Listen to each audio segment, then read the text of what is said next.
জগন্নাথ বিশ্ববিদ্যালয়ে যারা মেয়েরা আসছেন আমাদের আপুরা আপনারা এক জায়গায় থাকবেন। জগন্নাথ বিশ্ববিদ্যালয় প্রত্যেক প্রতিষ্ঠান আপনারা একসাথে থাকবেন যেন কোনো বিশৃঙ্খলা না হয়। হামলা করে আন্দোলন বন্ধ করা যাবে, মামলা দিয়ে পুলিশ দিয়ে হামলা করে আন্দোলন, এই মামলা দিয়ে আন্দোলন, এই বাধা দিয়ে আন্দোলন, আন্দোলন, অ্যাকশন টু অ্যাকশন,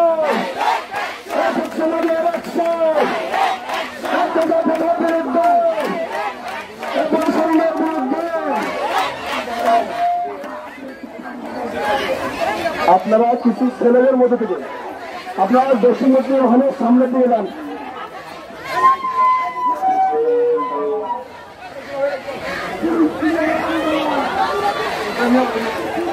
আমরা সবাই একসাথে আবার টিএসসিতে যাবো, দেখুন সন্ত্রাস, আমরা সবাই একসাথে টিএসসিতে যাবো।